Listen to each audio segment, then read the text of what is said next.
নমস্কার, educational zone চ্যানেলে সবাইকে স্বাগত জানাই। আমরা আজকে পরিবেশবিদ্যা থেকে 40টি শর্ট প্রশ্ন উত্তর করব। মূলত এমসিকিউ টাইপের শর্ট প্রশ্ন উত্তর করব। বলে রাখি, পরিবেশবিদ্যার একাদশ শ্রেণীর প্রথম সেমিস্টার অনুযায়ী আমরা এই ভিডিওগুলো তৈরি করছি। সঙ্গে সঙ্গে এই ভিডিওগুলো আপনাদের বিএ ক্লাস, টেট এক্সাম, ডিএলএডের এক্সামের ক্ষেত্রেও কিন্তু এই ভিডিওগুলো আপনাদের জন্য সমগুরুত্বপূর্ণ। তাহলে চলুন শুরু করছি।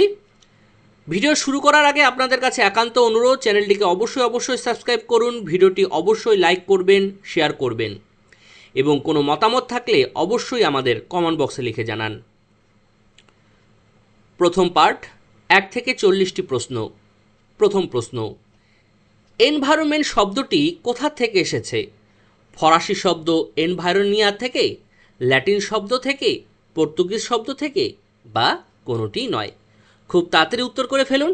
তাহলে এনভায়রনমেন্ট কথাটি কোন শব্দ থেকে আসছে বা কোথা থেকে এসেছে? উত্তর হচ্ছে ফরাসি শব্দ এনভায়রনিয়া থেকে এনভায়রনমেন্ট শব্দটি এসেছে। 2 নম্বর প্রশ্ন, এনভায়রনিয়ার শব্দের অর্থ কী? প্রভাব, জীবজগৎ, উদ্ভিদ, ঘিরে থাকা বা বেষ্টিত করা। উত্তর হচ্ছে ডি নাম্বার, ঘিরে থাকা বা বেষ্টিত করা। 3 নম্বর প্রশ্ন, উৎপত্তিগত দিক থেকে পরিবেশ শব্দটির অর্থ কী? আবর্তন, পারিপার্শ্বিক, প্রবাহ, আধার। তাহলে উৎপত্তিগত দিক থেকে পরিবেশ শব্দটির অর্থ হচ্ছে পারিপার্শ্বিক বা সারাউন্ডিং। 4 নম্বর প্রশ্ন, পরিবেশ শব্দটি প্রথম কে প্রবর্তন করেন? Karen arms, Edward কেলার, Thomas Carlill, Daniel B বটকিন। তাহলে পরিবেশ শব্দটি প্রথম প্রবর্তন করেন কে? উত্তর হচ্ছে সি নাম্বার, থমাস কার্লিল।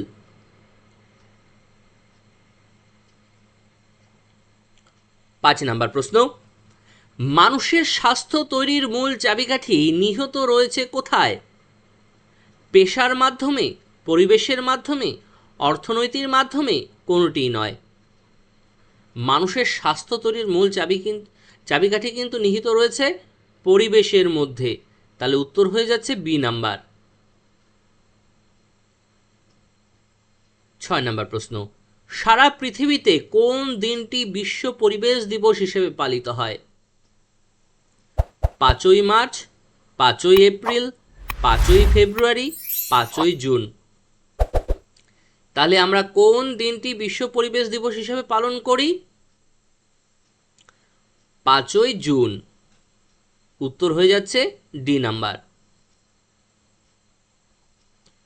7 নম্বর প্রশ্ন, ওয়ার্ল্ড হেলথ অর্গানাইজেশন, সংক্ষেপে হু, WHO, হু, এর মতে পরিবেশ হল জৈবিক শর্ত যা মানুষকে প্রভাবিত করে। বি নাম্বার, ভৌত রাসায়নিক এবং জৈবিক শর্ত যা মানুষ এবং অন্যান্য সম্পর্কিত বিষয়ের উপর প্রভাব বিস্তার করে। সি নাম্বার, ভৌত অবস্থা যা মানুষের উপর প্রভাব বিস্তার করে। ডি নাম্বার কোনোটি নয়। তাহলে WHOর মতে পরিবেশ কি?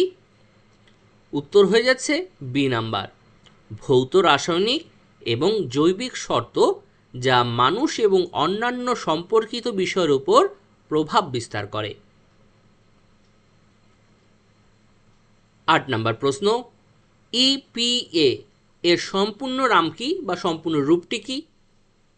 EPA এর সম্পূর্ণ রূপটি কি? এ নাম্বারে আছে emergency protection act, energy protection act, environmental protection act, energy protection act. EPA এর সম্পূর্ণ নামটি হচ্ছে, রূপটি হচ্ছে এনভায়রনমেন্টাল প্রোটেকশন অ্যাক্ট। উত্তর হচ্ছে সি নাম্বার। 9 নাম্বার, ইউএনইপি এর পুরো কথাটি কি? ইউএনইপির ফুল ফর্ম কি?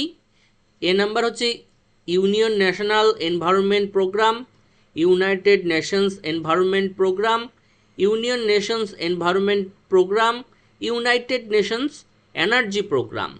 তাহলে ইউএনইপির সম্পূর্ণ কথাটি কি? B number, United Nations Environment Programme. 10 number, পরিবেশবিদ্যা কি? এ নাম্বারে প্রাকৃতিক পরিবেশ, জীবন পরিবেশ প্রভৃতির সম্পর্কে জ্ঞান অর্জন করা। বি, অর্থনৈতিক উন্নতির জন্য পরিবেশের ক্ষতি করা। সি নাম্বার, রাজনৈতিক মতামত প্রকাশ করা। ডি নাম্বার, কোনোটি নয়। তাহলে আপনারা নিশ্চয়ই বুঝতে পারছেন বি সি ডি তো হবে না, তাহলে উত্তর হচ্ছে এ নাম্বার। পরিবেশবিদ্যা হলো প্রাকৃতিক পরিবেশ, জীবন পরিবেশ প্রভৃতির সম্পর্কে জ্ঞান অর্জন করা। আপনাদের কাছে একান্ত অনুরোধ, ভিডিওটি অবশ্যই লাইক করুন, চ্যানেলটিকে সাবস্ক্রাইব করুন এবং কোনো মতামত থাকলে অবশ্যই আমাদের কমেন্ট বক্সে লিখে জানান। 11 নম্বর প্রশ্ন, নিম্নলিখিত কোনটি পরিবেশবিদ্যার লক্ষ্য? এ নাম্বার, দূষণের কারণ জেনে তা দূরকরণে সচেষ্ট হওয়া। বি, বন সৃজন দ্বারা পরিবেশকে সুস্থ রাখা। সি, পরিবেশকে বিপদমুক্ত রাখা। ডি, সবগুলি। কেন জানি এ বি সি সবগুলিই কিন্তু আমাদের উত্তর ঠিক মনে হচ্ছে, তাহলে উত্তর হয়ে যাচ্ছে ডি নাম্বার, সবগুলি। 12 নম্বর প্রশ্ন, শিক্ষার্থীদের পরিবেশবিদ্যার প্রয়োজনীয়তা কি? এ নাম্বার, স্বাস্থ্য সচেতনতা বৃদ্ধি। বি, পরিবেশ সম্পর্কে সচেতনতা বৃদ্ধি। সি, পরিবেশ সুরক্ষা সম্পর্কে জ্ঞান লাভ। ডি, উপরের সবগুলি সঠিক। খুব তাড়াতাড়ি অ্যান্সার করে ফেলুন।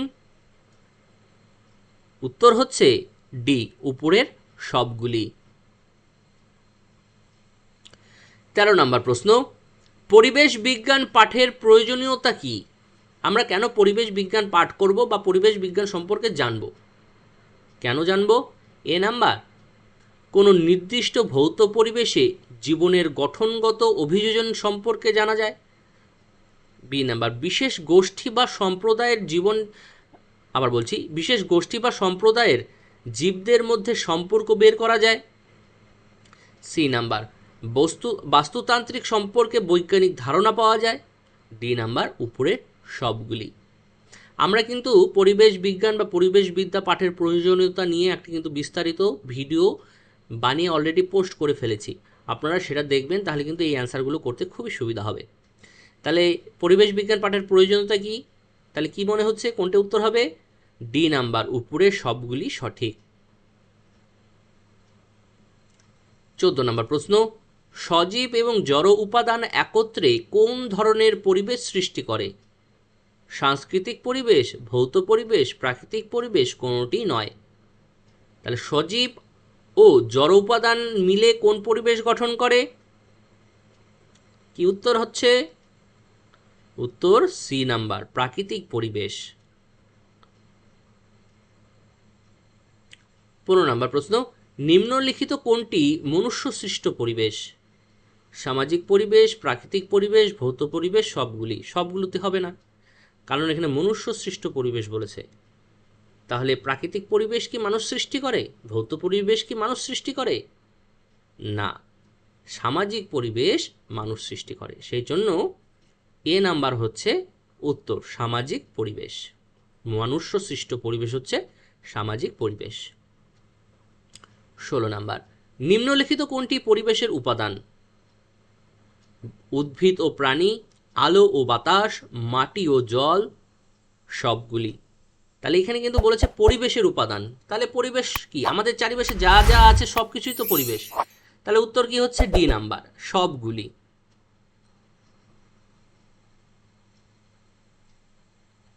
17 নম্বর প্রশ্ন, নিচের কোন বিষয়টি পরিবেশের ভারসাম্য জন্য গুরুত্বপূর্ণ? নিচের কোন বিষয়টি পরিবেশের ভারসাম্যের জন্য গুরুত্বপূর্ণ? এ নাম্বার, উদ্ভিদ ও প্রাণীর অনুপাত বজায় রাখা, উদ্ভিদ ও সূর্যালোকের অনুপাত বজায় রাখা, শুধু প্রাণীর সংখ্যা বৃদ্ধি করা, ডি নাম্বার কোনোটিই নয়। তাহলে সি নাম্বার শুধু প্রাণীর সংখ্যা বৃদ্ধি করা, এটা তো হচ্ছে না, তাহলে ডি নাম্বারটিও হবে না, কোনোটি নয়। তাহলে উদ্ভিদ ও প্রাণীর অনুপাত বজায় রাখা না উদ্ভিদ ও সূর্যালোকের অনুপাত বজায় রাখা? তাড়াতাড়ি উত্তর করে ফেলুন। এ আর বির মধ্যে কি উত্তর হচ্ছে? উত্তর হচ্ছে এ নাম্বার, উদ্ভিদ ও প্রাণীর অনুপাত বজায় রাখা। তাহলে উদ্ভিদ এবং প্রাণীর অনুপাত বজায় থাকলেই আমাদের পরিবেশের কিন্তু ভারসাম্য থাকবে। প্রাণীর পরিমাণ যদি বেড়ে যায় তাহলে কিন্তু উদ্ভিদের পরিমাণ আস্তে আস্তে কমতে থাকবে। আমরা গাছপালা কেটে ফেলবো, বাড়িঘর তৈরি করব, রাস্তাঘাট বেশি বেশি করে তৈরি করব, তার ফলে কি হচ্ছে? পরিবেশের ভারসাম্য নষ্ট হয়ে যাবে প্রাণীর সংখ্যা কিন্তু বেড়ে গেলে। সেজন্য উত্তর হচ্ছে উদ্ভিদ ও প্রাণীর অনুপাত বজায় রাখা। নেক্সট 18 নাম্বার, পরিবেশবিদ্যা একটি বিষয় যা একমাত্রিক, দ্বিমাত্রিক, ত্রিমাত্রিক, বহুমাত্রিক। তাহলে উত্তর কি হচ্ছে? একমাত্রিক।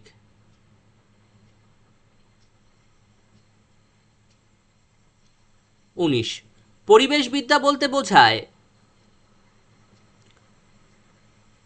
এ নাম্বার, যে বিষয় পাঠ করলে মানুষ সম্পর্কে ধারণা লাভ করা যায়। বি নাম্বার, যে বিষয়ে পাঠ করলে ভৌত পরিবেশ সম্পর্কে ধারণা পাওয়া যায়। সি নাম্বার, যে বিষয় পাঠ করলে মানুষ ও প্রকৃতির ভৌত, জৈবিক ও সামাজিক ক্রিয়া প্রতিক্রিয়া সম্পর্কে ধারণা পাওয়া যায়। ডি নাম্বার কোনোটি নয়। তাহলে পরিবেশবিদ্যা বলতে কি বোঝায়? উত্তর কি হচ্ছে? উত্তর হচ্ছে সি নাম্বার, যে বিষয় পাঠ করলে মানুষ ও প্রকৃতির ভৌত, জৈবিক ও সামাজিক ক্রিয়া প্রতিক্রিয়া সম্পর্কে ধারণা পাওয়া যায়। 20 নম্বর প্রশ্ন, নিম্নলিখিত কোনটি ছাড়া পরিবেশবিদ্যা সম্পূর্ণ হয় না? প্রাকৃতিক পরিবেশ, সামাজিক পরিবেশ, জীবজ পরিবেশ, নাকি প্রাকৃতিক, সামাজিক ও জীবজ পরিবেশ? তাহলে পরিবেশবিদ্যার কিন্তু সব কিছুই কিন্তু প্রয়োজন, সেই জন্য উত্তর হয়ে যাচ্ছে ডি নাম্বার, প্রাকৃতিক, সামাজিক ও জীবজ পরিবেশ মিলেই হচ্ছে পরিবেশ। নেক্সট 21 নাম্বার, পরিবেশ কয় ধরনের ও কি কি? পরিবেশ এক ধরনের, দুই ধরনের, না তিন ধরনের, না দুই ধরনের? দুই ধরনের আছে। তার মধ্যে একবার দেওয়া আছে প্রাকৃতিক ও জীবজ পরিবেশ, তারপরে আরেকবার দুই ধরনের দেওয়া আছে প্রাকৃতিক ও সামাজিক পরিবেশ। তাহলে পরিবেশ কত ধরনের ও কি কি? পরিবেশ তিন ধরনের, প্রাকৃতিক, সামাজিক ও জীবজ পরিবেশ।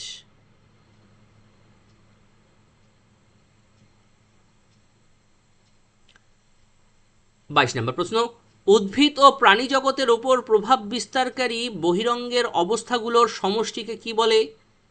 পরিবেশ, বায়োম, বাসভূমি, নিচ বা নিচে।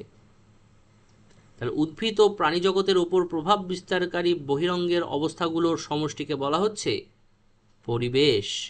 উত্তর হয়ে যাচ্ছে এ নাম্বার। 23 নাম্বার, পরিবেশের উপাদানগুলো কয় ধরনের ও কি কি? এক ধরনের হলে জড় উপাদান, এক ধরনের হলো সজীব উপাদান, দুই ধরনের হলে জড় ও সজীব উপাদান, আর তিন ধরনের হলে জড়, সজীব ও মানব উপাদান। এক্ষেত্রে কিন্তু পরিবেশের উপাদানগুলো হচ্ছে দুই ধরনের, জড় এবং সজীব উপাদান।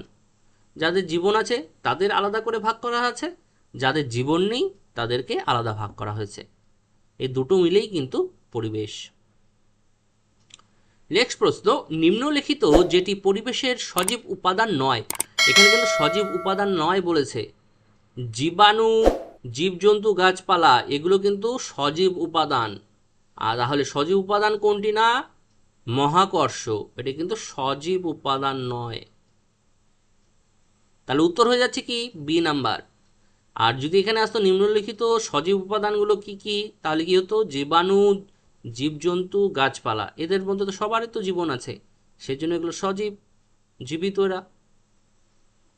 নেক্সট প্রশ্ন 25 নাম্বার, পরিবেশের ভূপ্রাকৃতিক উপাদান হলো নদী, বৃষ্টিপাত, উদ্ভিদ, প্রাণী। পরিবেশের ভূপ্রাকৃতিগত উপাদান বলেছে, কিন্তু ভূপ্রাকৃতিগত উপাদান। উদ্ভিদ এবং প্রাণী কি হচ্ছে? সজীব উপাদান। তাহলে নদী আর বৃষ্টিপাত এই দুটোর মধ্যে কিন্তু উত্তর হবে। খুব তাড়াতাড়ি উত্তর করে ফেলুন। পরিবেশের ভূপ্রাকৃতিক উপাদান কোনগুলি? উত্তর হচ্ছে এ নাম্বার, নদী। আর বৃষ্টিপাত হলো জলবায়ুগত উপাদান। নদী, ভূমির ঢাল, ভূপ্রকৃতি এগুলো কিন্তু ভূপ্রাকৃতিক উপাদান। আপনাদের কাছে একান্ত অনুরোধ, ভিডিওটি অবশ্যই লাইক করুন, চ্যানেলটিকে সাবস্ক্রাইব করুন, ভিডিওটি শেয়ার করুন। আপনাদের কাছে একান্ত অনুরোধ রইল। নেক্সট প্রশ্ন, পরিবেশের জলবায়ুগত উপাদান কি? হিমবাহ, মরুভূমি, মাটি, তাপমাত্রা। এখানে কি বলেছে? জলবায়ুগত উপাদান। তাহলে কি হবে? তাড়াতাড়ি উত্তর করুন। উত্তর হচ্ছে ডি নাম্বার, তাপমাত্রা। নেক্সট প্রশ্ন 27 নাম্বার, নাসার হিসাব অনুযায়ী ভূপৃষ্ঠে পৃথিবীর গড় তাপমাত্রা কত? আমরা যে পৃথিবীতে বসবাস করছি, সারা পৃথিবীর গড় তাপমাত্রা কত? 25 degree centigrade, 15 degree centigrade, 27 degree centigrade, 10 degree centigrade. এটা কিন্তু আপনাদের সবার জানা উচিত। তাহলে নাসার হিসাব অনুযায়ী ভূপৃষ্ঠের পৃথিবীর গড় তাপমাত্রা হচ্ছে 15 ডিগ্রি সেন্টিগ্রেড। উত্তর হচ্ছে বি নাম্বার। 28 নম্বর প্রশ্ন, পৃথিবীর বয়স প্রায় কত বছর? প্রায় বলা হয়েছে। 150 কোটি বছর, 450 কোটি বছর, 650 কোটি বছর, 700 কোটি বছর। তাহলে পৃথিবীর প্রায় বয়স হচ্ছে 450 কোটি বছর। উত্তর হচ্ছে বি নাম্বার। 29 নম্বর প্রশ্ন, উদ্ভিদ, প্রাণী ও মানুষের সুস্থ ও স্বাভাবিক বেঁচে থাকার জন্য পারিপার্শ্বিক অবস্থাকে কি বলে? উন্নয়ন, অগ্রগতি, পরিবর্তন না পরিবেশ? প্রশ্নটি ভালো করে বুঝে নেবেন। উদ্ভিদ, প্রাণী ও মানুষের সুস্থ ও স্বাভাবিকভাবে বেঁচে থাকার জন্য পারিপার্শ্বিক অবস্থা সব কিছু মিলে একে কি বলে? এখানে কিন্তু উদ্ভিদ, প্রাণী, মানুষ সবাইকেই বলছে। তাহলে সবার উন্নয়নের জন্য বা ভালো থাকার জন্য, বেঁচে থাকার জন্য কি দরকার? চারটা অপশনের মধ্যে উত্তর কি হবে? উত্তর হবে ডি নাম্বার, পরিবেশ। নেক্সট 30 নাম্বার প্রশ্ন, কোনটি প্রাকৃতিক ও জৈব পরিবেশের উপাদান নয়? এখানে কিন্তু উপাদান নয় বলেছে। তাহলে কোনটি প্রাকৃতিক ও জৈব পরিবেশের উপাদান নয়? উদ্ভিদ, জীবজন্তু, জল, সংস্কৃতি। তাহলে উত্তর হচ্ছে ডি নাম্বার, সংস্কৃতি। 31 নম্বর প্রশ্ন, নিম্নলিখিত যেটি পরিবেশের জড় উপাদান নয়। এখানে কিন্তু জড় উপাদান নয় বলেছে। তাহলে কি হবে? জীবাণু, জল, মাটি না বায়ু? তাহলে কোনটি উত্তর হবে? উত্তর হবে এ নাম্বার, জীবাণু। এটা কিন্তু সজীব উপাদান। জীবাণু কিন্তু সজীব উপাদান। জল, মাটি, বায়ু এগুলো কিন্তু জড় উপাদান। 32, পরিবেশের জলবায়ুগত উপাদান কি? আলো, বাতাস, তাপমাত্রা কোনোটি নয়। তাহলে পরিবেশের জলবায়ুগত বলেছে, এটা কিন্তু আগেও দিয়েছিলাম প্রশ্ন অন্যভাবে, তাপমাত্রা। ওখানে ছিল উষ্ণতা যত সম্ভব, যদি ভুল না করি ওখানে উষ্ণতা দেওয়া ছিল। তাহলে উত্তর হচ্ছে সি নাম্বার, তাপমাত্রা। 33, পরিবেশ সম্পর্কে মানুষের জনসচেতনতা বৃদ্ধি করার উপায় কি? আমরা কি করে পরিবেশ সচেতনতা সম্পর্কে জনসচেতনতা বাড়াতে পারি পরিবেশ রক্ষা করার জন্য? কিভাবে? পোস্টারের মাধ্যমে, কানে কানে বলা, চুপ করে থাকা কোনোটিই নয়। এই টপিকগুলোর মধ্যে মানে অপশনগুলোর মধ্যে সব থেকে যেটি গ্রহণযোগ্য সেটি হচ্ছে এ নাম্বার, পোস্টার করা। কানে কানে বলবো, এটা তো কানে কানে বলবো কাউকে না পরিবেশ ঠিক রাখতে হবে, এটা তো কোনো ঠিক নয়। চুপ করে থাকবো মানে কিছুই বলবো না, কোনোটি নয়, তা নয়। হ্যাঁ, পোস্টার না থেকে এখানে থাকতে পারতো টেলিভিশনের মাধ্যমে, খবরের কাগজের মাধ্যমে, রেডিওতে সম্প্রচারের মাধ্যমে, বারবার অ্যাডের মাধ্যমে, টিভিতে অ্যাড আসে, অ্যাডের মাধ্যমে, সেগুলো থাকলে সেগুলো দিতে হয়তো পারতাম। কিন্তু এই অপশনগুলোর মধ্যে যেটা সব থেকে গ্রহণযোগ্য সেটা হচ্ছে পোস্টারের মাধ্যমে। 34 নম্বর প্রশ্ন, নিচের কোন বিষয়টির সঙ্গে পরিবেশবিদ্যা জড়িত? ভূতত্ত্ব, বাংলা, ইংরেজি, সংস্কৃত। তাহলে কোন সাবজেক্টটির সঙ্গে পরিবেশবিদ্যা সম্পর্কিত? বাংলা, ইংরেজি, সংস্কৃত হবে না। তাহলে উত্তর হচ্ছে এ নাম্বার, ভূতত্ত্ববিদ বা ভূতত্ত্ব। ভূতত্ত্বের সঙ্গে কিন্তু পরিবেশবিদ্যা ওতপ্রোতভাবে জড়িত। তাহলে উত্তর হয়ে যাচ্ছে এ নাম্বার। 35 নম্বর প্রশ্ন, বাস্তুতন্ত্র নিয়ে পরিবেশবিদ্যার আলোচনা করে, মানে বাস্তুতন্ত্র নিয়ে পরিবেশবিদ্যায় আলোচনা হয় কোথায়? বাস্তুতন্ত্রে, আইনবিদ্যায়, জীববিদ্যায় বা ইতিহাসে? কোথায়? তাহলে নামের সঙ্গে মিলে যাচ্ছে, উত্তর হবে এ নাম্বার, বাস্তুতন্ত্র। বাস্তুতন্ত্র মানে বাসস্থান সম্পর্কে অধ্যয়ন করা, মানে পরিবেশের জীবজন্তু, পোকামাকড় থেকে মানুষ সবার যে বাসস্থান সম্পর্কে একে অপরের উপরে নির্ভরশীল, কিভাবে সব কিছু আলোচনা হয় বাস্তুতন্ত্রে। 36 নম্বর প্রশ্ন, বিয়োজক কি ধরনের উপাদান? জড় উপাদান, সজীব উপাদান, খাদক, কোনোটি নয়। এখানে কিন্তু বিয়োজক বলেছে, বিয়োজক, এটা কিন্তু সজীব উপাদান। বিভিন্ন কীটাণু, ব্যাকটেরিয়াই তো সবগুলোকে বিয়োজন করে। কিছু মরে গেলে সেগুলোকে যে পচায়, সে কারা পচায়? নিশ্চয়ই কিছু ব্যাকটেরিয়া আছে, ছোট ছোট পোকামাকড় আছে, যেগুলো হলো ওগুলোকে পচাতে সাহায্য করে। তাহলে কি ওটা সজীব উপাদান। একটা যদি ইট পড়ে থাকে, ইটটা কি পচে? নিশ্চয়ই পচে না, নষ্ট হয় হয়তো, গুঁড়া হয়ে যাবে হয়তো, কিন্তু পচে না তো। সেই জন্য সজীব উপাদান। বিয়োজক কি ধরনের উপাদান? সজীব উপাদান। উত্তর হচ্ছে বি নাম্বার। 37 নম্বর প্রশ্ন, ফসফরাস, সালফার পরিবেশে কি জাতীয় উপাদান? রাসায়নিক উপাদান, জলবায়ুগত উপাদান, ভূতাত্ত্বিক উপাদান, ভূপ্রাকৃতিগত উপাদান। তাহলে উত্তর কি হবে? তাড়াতাড়ি বলে ফেলুন। উত্তর হচ্ছে এ নাম্বার, রাসায়নিক উপাদান। তাহলে ফসফরাস, সালফার পরিবেশে কি জাতীয় উপাদান? রাসায়নিক উপাদান।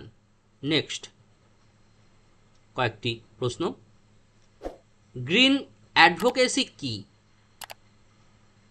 পরিবেশগত নিয়ম, নীতি, আইন ও প্রকল্পে যথাযথ প্রয়োগকে গ্রিন অ্যাডভোকেসি বলে।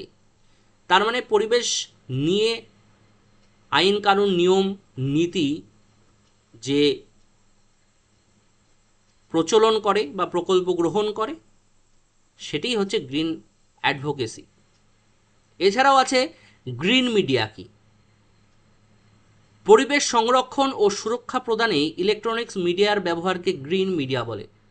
বিভিন্ন মিডিয়ার মাধ্যমে, ইলেকট্রনিক্স মাধ্যমে আমাদের যে পরিবেশ কী করে সংরক্ষণ করা উচিত, সুরক্ষা প্রদান করা উচিত, যেমন ইউটিউবও একটা হলো গ্রিন মিডিয়ার মধ্যে পড়ে, টিভি, রেডিও, খবরের কাগজ, সব কিছুই কিন্তু গ্রিন মিডিয়ার মধ্যে পড়ছে। নেক্সট, গ্রিন মার্কেটিং কি? গ্রিন মার্কেটিং পরিবেশ বান্ধব দ্রব্যগুলি বাজারিকরণকেই হচ্ছে গ্রিন মার্কেটিং বলে। পরিবেশ বান্ধব দ্রব্যগুলি বাজারিকরণকে গ্রিন মার্কেটিং বলে। আমাদের মার্কেটে অনেক কিছু দ্রব্য পাওয়া যায়, প্লাস্টিক জাতীয় জিনিস, সেগুলো তো পরিবেশের জন্য ক্ষতিকর, সেগুলো কিন্তু গ্রিন মার্কেটিংয়ের মধ্যে পড়বে না। প্লাস্টিক আছে, প্লাস্টিক জাতীয় জিনিস আছে, এমন এমন জিনিস আছে যেগুলো পচে না, মাটির সঙ্গে মিশে যায় না, সেগুলো কিন্তু আমরা প্রতিনিয়ত ব্যবহার করি, সেগুলো কিন্তু গ্রিন জিনিস নয়, ওগুলো পরিবেশ বান্ধব নয়, কিন্তু ওগুলো কিন্তু পরিবেশের ক্ষতি করে, প্লাস্টিক জাতীয় জিনিস, প্লাস্টিক, পলিথিন, এগুলো।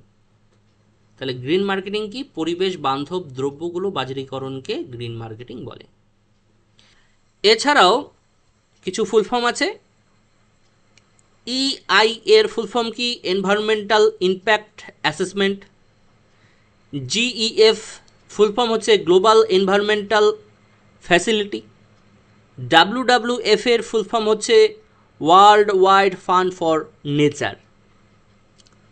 আজকে আমাদের ভিডিওটি এখানে এই অবধি। আশা রাখছি ভিডিওটি আপনাদের ভালো লাগবে। আপনাদের কাছে আবার অনুরোধ করছি, ভিডিওটি অবশ্যই লাইক করবেন, চ্যানেলটিকে সাবস্ক্রাইব করবেন এবং ভিডিওটি অবশ্যই শেয়ার করবেন। কোনো মতামত থাকলে আমাদের কমেন্ট বক্সে লিখে জানান, আমরা সেগুলো সলভ করার চেষ্টা করব। তাহলে সবাইকে অসংখ্য ধন্যবাদ জানিয়ে ভিডিওটি এখানেই শেষ করছি। সবাই ভালো থাকবেন, সুস্থ থাকবেন।